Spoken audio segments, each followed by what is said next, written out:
My fiancée said, "Let's take a short break to clear our heads." I said, "Sounds fair." That night, I sent screenshots of her break activities to her dad and requested a refund from the wedding planner. 2 days later, she showed up at my door crying, only to see a "for sale" sign in the yard. I should have seen it coming. The signs were there. Mysterious text messages that made her smile, suddenly going out with the girls more often, guarding her phone like it contained nuclear launch codes. Classic stuff, really. But when you're in love, planning a wedding and building a life with someone, you tend to explain away these things. She's just stressed about wedding plans. She's entitled to her privacy. I'm being paranoid, until you can't ignore it anymore. Katie and I had been together for 3 years, engaged for 6 months. We met through mutual friends at a backyard barbecue, and it was one of those rare instant connections. She was smart, funny, beautiful, the whole package. We moved in together after a year, bought a house 6 months after that, and got engaged on our 2nd anniversary. The house was technically mine. I'd put down the entire down payment from an inheritance I received when my grandparents passed, but Katie helped with the mortgage payments and utilities. We'd planned to add her to the deed after we got married, just 3 months away. Our wedding plans were coming along nicely. We booked a venue, hired a well-known local wedding planner, and put deposits down on most services. All told, we'd already spent about $15,000 with another $10,000 to go. Most of that came from my savings, though Katie had contributed about $5,000. Everything seemed perfect until about 2 weeks ago. We were having dinner at home when Katie put down her fork and looked at me with an expression I couldn't quite read. "Ben, I've been thinking," she said, her voice oddly calm. "Maybe we need to take a short break." I nearly choked on my chicken parmesan. "A break? What do you mean?" "Just a little time apart to clear our heads before the wedding. Make sure we're making the right decision," she explained, as if suggesting we try a new restaurant. "Is something wrong? Are you having doubts?" I asked, my stomach tightening. No, she insisted. "I just think some space would be healthy. The wedding planning is stressful, and I feel like we're both a bit on edge lately." I hadn't felt on edge at all, but I nodded slowly, trying to process what was happening. "How long of a break are we talking about?" I asked. "Just a week or 2. I can stay at my sister's place." "And what exactly happens during this break? Are we still exclusive, or?" She hesitated, just a fraction of a second, but long enough. "Of course we're exclusive, Ben. This isn't about seeing other people. It's about getting perspective." I didn't believe her, not fully, but I also didn't want to come across as controlling or insecure. So I swallowed my doubts and said, "Sounds fair, if you think that's what you need." Katie looked relieved, almost suspiciously so. She hugged me, promised we'd be stronger for it, and went upstairs to pack a bag. She was gone within the hour, leaving me alone in our house with a sinking feeling in my gut. I'm not proud of what I did next, but I'm not sorry either. After a restless night, I decided to check our shared iPad. Katie often used it to browse wedding stuff, and it was synced to her iCloud account. I'd never snooped before, never felt the need to. But something about this sudden break didn't sit right. It took less than 5 minutes to confirm my worst suspicions. There in her messages was a conversation with someone saved as Jay Work. Except Jay wasn't a coworker. Jay was Jake, her ex-boyfriend from college who had recently moved back to town. The messages went back 2 months and left nothing to the imagination. "Can't wait to feel your hands on me again. Last night was amazing. Once this wedding is called off, we can finally be together." My hands shook as I scrolled through message after message, each one driving the knife deeper. There were photos too, intimate ones, exchanged both ways. The most recent message was from yesterday. "He bought the break idea. Told you it would work." I felt sick, but also strangely calm. The uncertainty was gone. Now I knew exactly where we stood. I took screenshots of everything incriminating. The messages, the photos, the plans they'd made. Then I sat down and made my own plan. First, I called our wedding planner and explained the situation. She was sympathetic and agreed to help me through the cancellation process. Since I was listed as the primary contact on most of the vendor contracts and had made the majority of the payments from my personal account, I had the authority to initiate cancellations. For the few vendors where Katie was the primary contact, the wedding planner offered to reach out to her directly if needed.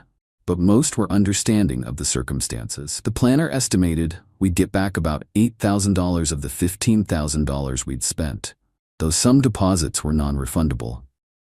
Next, I called my bank and discussed the situation with a personal banker. Since I was the primary account holder on our joint checking account, I had the option to remove Katie as an authorized user. The banker advised me on the proper way to handle this separation of finances, and I followed their guidance, transferring Katie's exact contribution, $5,000, to a separate account I set up to give back to her. Everything was done by the book, following the account agreement we'd both signed. Then I contacted a real estate agent. The housing market in our area was hot, and he assured me we could list the house immediately. He explained that while we might receive offers quickly, the closing process would still take the standard 30 to 45 days, which gave me plenty of time to find a new place and plan my move. Finally, I did something that might seem petty, but felt necessary.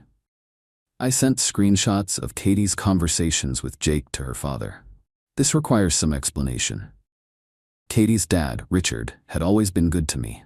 He was old-fashioned, believed strongly in honesty and commitment, and had welcomed me into their family with open arms.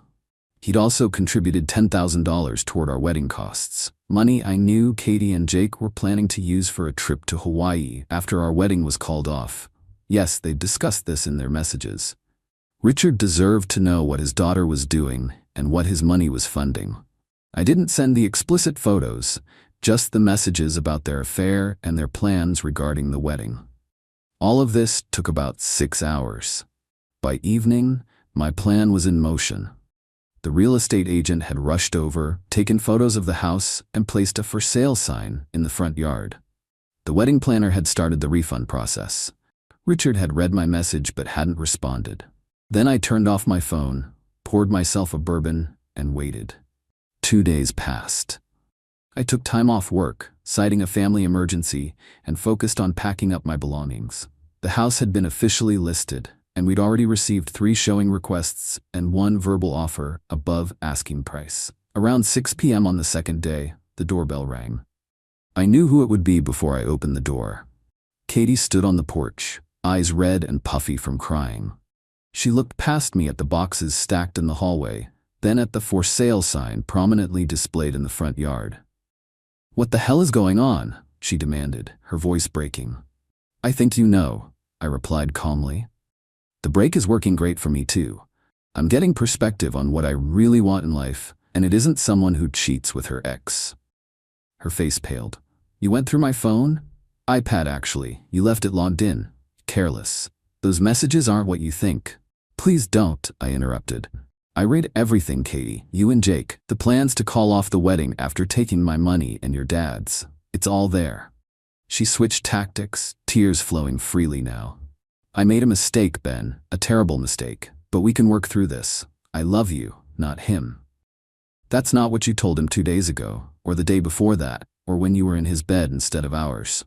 "My dad called me," she said, her voice small. "He's furious. He said I'm just like my mother." Her parents had divorced years ago after her mother's affair. The irony wasn't lost on me. "I didn't send anything that wasn't true," I said. "You had no right. Your dad gave us $10,000 for a wedding you were planning to cancel. He deserved to know." She looked around desperately, seeming to fully process the for sale sign for the first time. "You're selling our house? You can't do that without me." "It's not our house, Katie.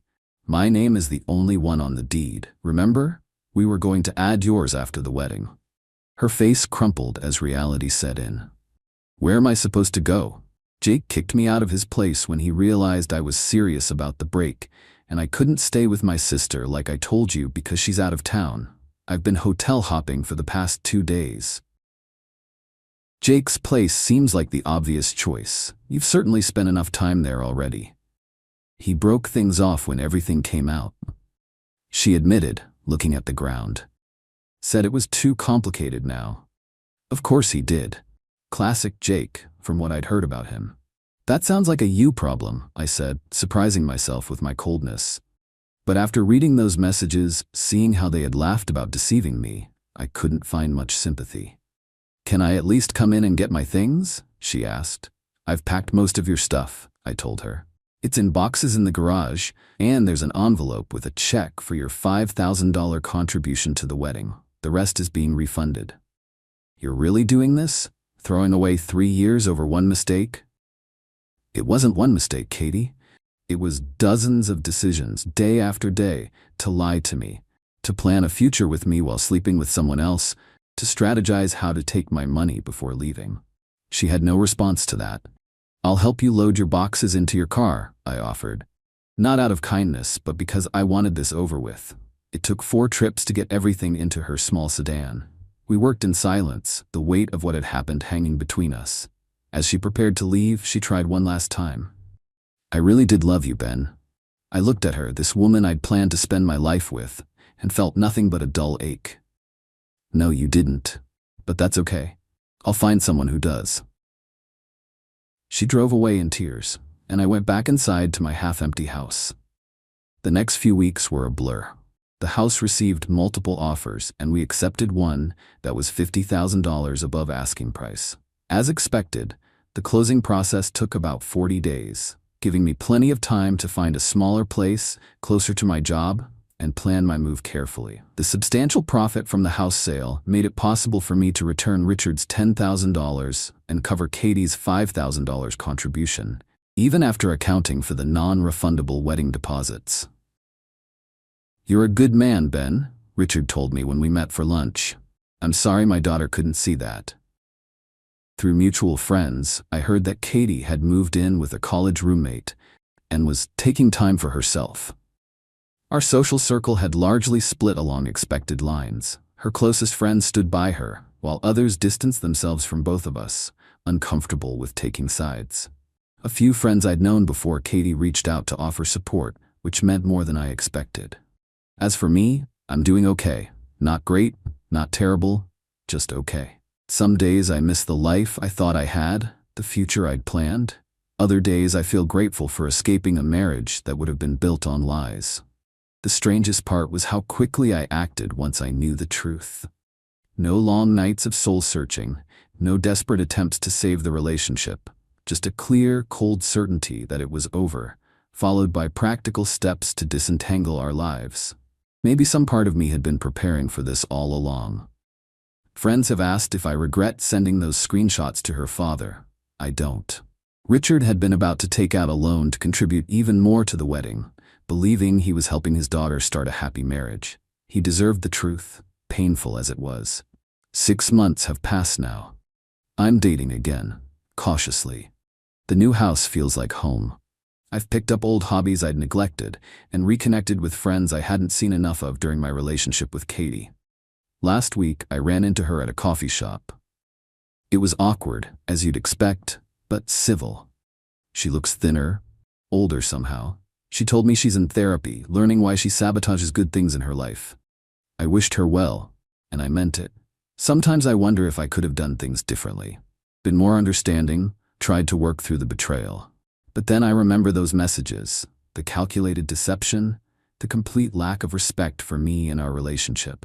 You can forgive a mistake, a moment of weakness, a lapse in judgment. These are human failings we can all understand. But you can't build a life with someone who sees you as an obstacle to their happiness, a stepping stone to be used and discarded. Some breaks can't be fixed. Some perspectives once gained can't be unseen. And some endings, painful as they are exactly what we need to find a new beginning. Update. 1 year later. It's been exactly 1 year since I found those messages. And since several people have asked for an update, here it is. The new house has become a true home. It's smaller than the one Katie and I shared, but it's entirely mine, filled with things that bring me joy rather than reminders of betrayal. I've painted every room, built a deck in the backyard, and adopted a dog, a goofy rescue mutt named Cooper, who's currently snoring on the couch beside me. Career-wise, things have taken an unexpected but welcome turn.